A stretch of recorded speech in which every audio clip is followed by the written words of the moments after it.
Is that practical? It's not. The problem is this, like, if, this is my suggestion to all the immigrants. When you take oath, you can be within any faith.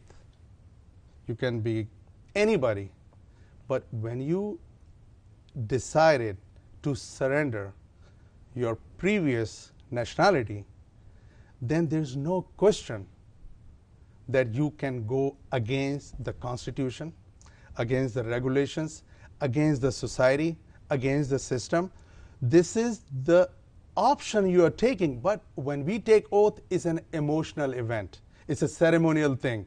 But you really don't go in depth. Today, I became American citizen. Do you know the depth of that simple word when you call yourself, I'm American? That means you have a duty, you have a responsibility, and you have a constitutional rights. I am as good American as anybody else. Right. No, but that does not mean that you will not stand for rights, and you will not stand for justice, and you would not enjoin good and forbid evil in America. It does not mean that you will condone evil in America. No, basically you have to integrate in society. Now you have the rights to stand for justice. Absolutely. That has given you the rights to enjoin good and forbid evil and to stand for the betterment of the people in America and the world. This is what everyone have to know. You don't have to be Democrat, Republican, Muslim, non-Muslim. You became American. When you become American, you need to learn the system. You have to engage in the civic society. You have to really collaborate with other institutions. You cannot, our community people, the immigrants, they live in box. They don't come out of that box. They live in fear of unknown. No, they come out. You know when they come out? After 9/11. 9/11 was a great example of when Trump makes an anti-Muslim statement. Absolutely. So you come out and then you go back in your hole. Absolutely. That does not solve a problem. The leadership and the political party should not affect as an individual.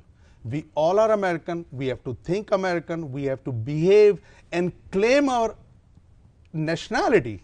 Because you surrender everything. If I sit here and I advocate Pakistan, India, Bangladesh, I'm not doing right. Now the country, my country have to decide. What is my country? America. Because I choose it. I took the oath. I changed, my mind has changed. Now I know I asked a question about wanting to get something implemented in America and we ourselves don't do it. My example is because I know our viewers, we got a lot of viewers in Pakistan, yes, you know, and a lot of viewers from America were Pakistanis. I want to use the example of Jummah. Take, for example, yes, Muslims in America, they make an appeal or request to get Jummah off for Muslims, right? Hear my point. Like Jews, a lot of them got Saturday off for their Jewish day, Sabbath day.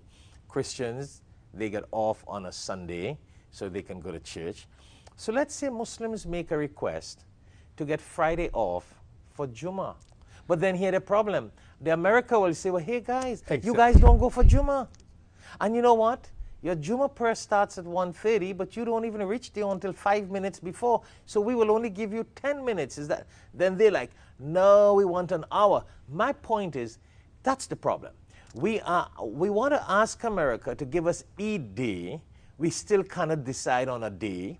We want to ask America for Friday. We don't go to Jummah, and if we do, we go very late. We have not corrected our own life within the laws of Islam. This is the problem. That imagine, I take example of South Florida. We have 35 different organizations, different entities. They all have operating principles are same, but they are working in different directions. If they all get united, and if they make any suggestions for anything you want to make difference, you need to unite first and make one voice that will have a better impact. Like Maulana Shafat on this side and the other people on this side, they are making some suggestion to change the days or give you the holiday, the Eid day and all that. how it will impact only a small portion or segment of the community is making that plea. Where if we say all Muslims in America on one page decide Jummah prayer, Eid prayers, all these things, in today's, like, in the world, we still are conflicting, the moon sighting. No, that's an issue I have always tried to focus on with some people, and I think they missed the point. Organizations, you can be 40 organizations, but on issues, you can come together. Absolutely. And now, you don't have to have one big organization. You know why? You don't need one big mosque for all the Muslims to pray in. Absolutely. Even in Makkah and Medina, you got the Holy Mosque in Medina and Makkah, but they got a lot of other mosques right around. The issue is when there is a matter, then when all these people come together to work together on various matters and Absolutely. issues, that is unity.